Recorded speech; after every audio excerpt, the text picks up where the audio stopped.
প্রিয় ছাত্রছাত্রীরা, কেমন আছো সবাই? বাংলা শিক্ষা চ্যানেলে তোমাদের স্বাগত জানাই।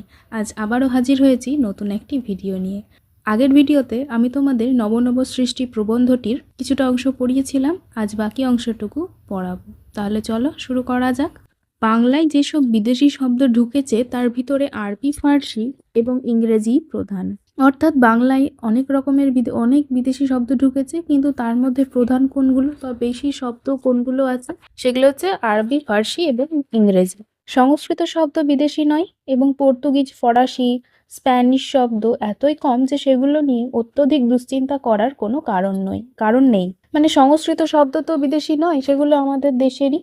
আর পর্তুগিজ, ফরাসি, স্প্যানিশ শব্দ এত কম যে সেগুলো নিয়ে অত্যধিক দুশ্চিন্তা করার কোনো কারণ নেই। বাংলা শব্দ ভাণ্ডারে পর্তুগিজ, ফরাসি, স্প্যানিশ এইসব শব্দগুলো খুব কম আছে। বেশিরভাগই কি আছে? আরবি, ফার্সি এবং ইংরেজি। বাংলা ভিন্ন অন্য যে কোনো ভাষার চর্চা আমরা করি না কেন, সে ভাষার শব্দ বাংলাতে ঢুকবেই। সংস্কৃত চর্চা এদেশে ছিল বলে বিস্তর সংস্কৃত শব্দ বাংলায় ঢুকেছে, এখনও আছে বলে অল্প বিস্তর ঢুকছে। যতদিন থাকবে ততদিন আরও ঢুকবে বলে আশা করতে পারি। মানে বাংলা ছাড়া আমরা যে কোনো ভাষার চর্চা যদি আমাদের ভাষায় করি, তবে সেই ভাষার বিভিন্ন শব্দ আমাদের শব্দ ভাণ্ডারে ঢুকবে। তো আগে সংস্কৃতের চর্চা ছিল বা আগে সংস্কৃত ভাষায় বিভিন্ন গ্রন্থাদি লেখা হয়েছে, সেই কারণে সংস্কৃত শব্দ আমাদের ভাষায় আছে। আর যতদিন অন্য ভাষার চর্চা আমরা করব, ততদিন সেই অন্য ভাষার শব্দ আমাদের বাংলা শব্দ ভাণ্ডারে প্রবেশ করবে। স্কুল কলেজ থেকে যে আমরা সংস্কৃত চর্চা উঠিয়ে দিতে চাই না, তার অন্যতম প্রধান কারণ বাংলাতে এখনও আমাদের বহু সংস্কৃত শব্দের প্রয়োজন। এখনও পর্যন্ত কিন্তু স্কুলে বা কলেজে সংস্কৃত সাবজেক্টটা কিন্তু আমাদের থাকে। তোমরা দেখবে ক্লাস 7-8-এ সংস্কৃত সাবজেক্ট থাকে, আবার 11-12-এ গিয়েও সংস্কৃত সাবজেক্ট থাকে, কলেজে থাকে। তাহলে কি বলছেন যে এই যে আমাদের শিক্ষা ব্যবস্থা থেকে সংস্কৃতটা আমরা সরাতে চাইছি না, তার কারণটা কি? কারণ সংস্কৃত শব্দ বা সংস্কৃত ভাষা আমাদের বাংলা ভাষার মধ্যে অত্যন্ত প্রয়োজনীয়, সেই কারণেই আমরা সেটাকে সরিয়ে দিতে চাইছি না। সংস্কৃত চর্চা উঠিয়ে দিলে আমরা অন্যতম প্রধান খাদ্য থেকে বঞ্চিত হব। আমরা যদি সংস্কৃত চর্চা বা সংস্কৃত সাবজেক্টটাকে বাদ দিয়ে দিই আমাদের শিক্ষা ব্যবস্থা থেকে, তাহলে কি হবে? আমরা আমাদের অন্যতম প্রধান খাদ্য যে আমাদের সংস্কৃত, সেটা থেকে আমরা বঞ্চিত হব। মানে সংস্কৃতকে বলা যেতে পারে আমাদের একটা প্রধান খাবার। ভাত যেমন আমাদের প্রধান খাদ্য, সেই রকম সংস্কৃত ভাষাটাও যেন আমাদের প্রধান খাদ্যে পরিণত হয়েছে। ইংরেজির বেলাতেও তাই। বিশেষ করে দর্শন, নন্দনশাস্ত্র, পদার্থবিদ্যা, রসায়নবিদ্যা ইত্যাদি জ্ঞান এবং ততোধিক প্রয়োজনীয় বিজ্ঞানের শব্দ আমরা চাই। ইংরেজির বেলাতেও সেই রকমই, বিশেষ করে দর্শন, কারণ এমন কিছু কিছু ইংরেজি শব্দ আমরা ব্যবহার করি প্রতিদিনে যেগুলোর বাংলা অর্থ যদি বলা যায় তাহলে আমরা নিজেরাই বুঝতে পারবো না। যেমন কিসে দর্শন অর্থাৎ ফিলোসফি, নন্দনশাস্ত্র পদার্থবিদ্যা অর্থাৎ ফিজিক্স, রসায়নবিদ্যা অর্থাৎ কেমিস্ট্রি, এইসব বিষয়ে যত বিজ্ঞানের শব্দ, বিজ্ঞানের বেশিরভাগ শব্দই কিন্তু ইংরেজি শব্দ। তাহলে সেই শব্দগুলো আমরা বাদ দিতে পারবো না। রেলের ইঞ্জিন কি করে চালাতে হয় সে সম্বন্ধে বাংলাতে কোনো বই আছে বলে জানি নে, তাই এইসব টেকনিক্যাল শব্দের প্রয়োজন যে আরও কত বেশি সে সম্বন্ধে কোনো সুস্পষ্ট ধারণা এখনও আমাদের মনের মধ্যে নেই।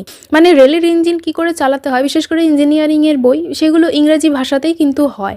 তাহলে বলছেন যে রেলের ইঞ্জিন কীভাবে চালাতে হয় বা ইঞ্জিনিয়ারিংয়ের কোনো বই বাংলা ভাষায় যে আছে কিনা তা তো আমাদের জানা নাই, সেগুলো আমরা ইংরেজিতেই পড়ি। তোমরা একটা জিনিস খেয়াল করবে, 11-12-এ গিয়ে সায়েন্সের বইও কিন্তু ইংরেজি ভাষাতে হয়, সেগুলো ইংরেজিতে পড়ছি। তাহলে আমরা ইংরেজিটাকে বাদ দেবো কি করে? বা টেকনিক্যাল কোনো বই ইংরেজিতে পড়ছি, তাহলে ইংরেজিটাকে আমরা বাদ দিতে তো পারবো না।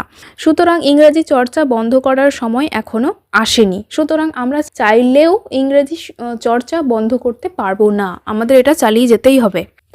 একমাত্র আরবি ফার্সি শব্দের বেলা অনায়াসে বলা যেতে পারে যে এই দুই ভাষা থেকে ব্যাপকভাবে আর নূতন শব্দ বাংলায় ঢুকবে না। শুধুমাত্র আরবি ফার্সি ভাষার ক্ষেত্রে আমরা এটা বলতে পারি যে এই দুই ভাষা থেকে এখন আর সেভাবে কোনো শব্দ বাংলায় আসবে না। আগে যা এসেছে বর্তমানে আর আসবে না। কারণটা কি? কারণ আমরা আরবি ফার্সি চর্চা করি না, বা আরবি একটা সাবজেক্ট আমাদের আছে কিন্তু ফার্সি নেই। পশ্চিম বাংলাতে আরবি ফার্সি চর্চা যাবো করছে, পূর্ব বাংলায়ও এসব ভাষার প্রতি তরুণ সম্প্রদায়ের কৌতূহল অতিশয় ক্ষীণ বলে তার আয়ু দীর্ঘ হবে বলে মনে হয় না। এবং শেষ কথা, আরব ইরানে অদূর ভবিষ্যতে যে হঠাৎ কোনো অভূতপূর্ব জ্ঞান বিজ্ঞানের চর্চা আরম্ভ হয়ে বাংলাকে প্রভাবিত করবে তার সম্ভাবনাও নেই। পশ্চিম বাংলাতে কম বেশি আরবি ফার্সি যাবো করছে, মানে আরবি ফার্সির চর্চা নেই বললেই চলে।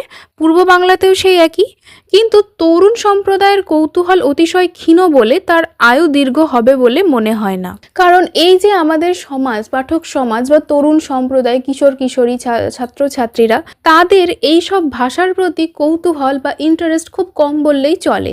যেই কারণে এখন মনে হয় না যে এই ভাষাগুলো আর খুব বেশি দিন আমাদের মধ্যে থাকবে বা এই ভাষার কোনো শব্দ আমরা খুব বেশি দিন আর ব্যবহার করব।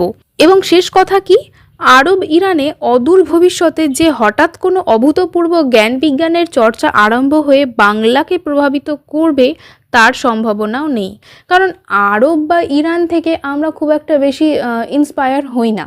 ইন্সপায়ার হয়ে যে বাংলায় কোনো কিছু আরব বা ইরানকে নকল করে কোনো কিছু করব বা অনুপ্রাণিত হয়ে আমরা কোনো কিছু করব, সেই সম্ভাবনা খুব একটা নেই। কিন্তু যেসব আরবি ফার্সি শব্দ বাংলাতে ঢুকে গিয়েছে তার অনেকগুলো যে আমাদের ভাষাতে আরও বহুকাল ধরে চালু থাকবে সে বিষয়ে কোনো সন্দেহ নেই। লেখক বলেছেন যে যেসব শব্দ আরবি ফার্সি শব্দ হয়তো আর নতুন করে আসবে না, কিন্তু যেগুলো বহুদিন ধরে আমরা ব্যবহার করছি সেগুলো তো আমরা ছেড়ে দিতে পারবো না, সেহেতু সেগুলো আমাদের ভাষায় হয়তো থেকেই যাবে। সেই বিষয়ে তার লেখকের কোনো সন্দেহ নেই যে এগুলো থেকেই যাবে, এগুলো আমরা বাদ দিতে পারবো না।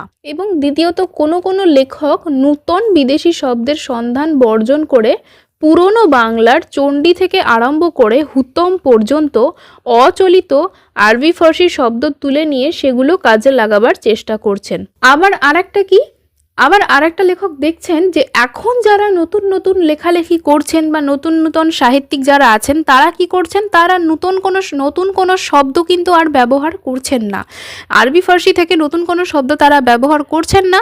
তারা কি করছেন, সেই চণ্ডী বা চণ্ডী অর্থাৎ এখানে চণ্ডী মঙ্গলকে বোঝানো হয়েছে, হুতম অর্থাৎ কালীপ্রসন্ন সিংহের বিভিন্ন লেখনীর কথা বোঝানো হয়েছে। তাহলে ওই সব লেখনী থেকে যেগুলো শব্দ আগে ব্যবহার করা হয়েছে সেই শব্দগুলোকে তুলে নিয়ে তাদের লেখনীতে তারা ব্যবহার করছেন। কোনো নতুন শব্দ কিন্তু তারা আমদানি করছেন না, সেই পুরনোগুলোকে ঘেঁটে দেখে সেগুলোই কাজে লাগাবার চেষ্টা করছেন। সেহেতু নতুন করে আর আসার খুব একটা সম্ভাবনা নেই। কিছুদিন পূর্বেও এই এক্সপেরিমেন্ট করা অতিশয় কঠিন ছিল, কিন্তু অধুনা বিশ্ববিদ্যালয়ের কল্যাণে অনেক ছাত্রছাত্রীকে বাধ্য হয়ে পুরনো বাংলা পড়তে হয়। তারা এই সব শব্দের অনেকগুলো অনায়াসে বুঝতে পারবে বলে অচলিত অনেক আরবি ফার্সি শব্দ নতুন মেয়াদ পাবে। মানে এই সব এক্সপেরিমেন্টগুলো করা কিছুদিন আগেও খুব একটা সহজ কাজ ছিল না, বেশ কঠিন কাজই ছিল।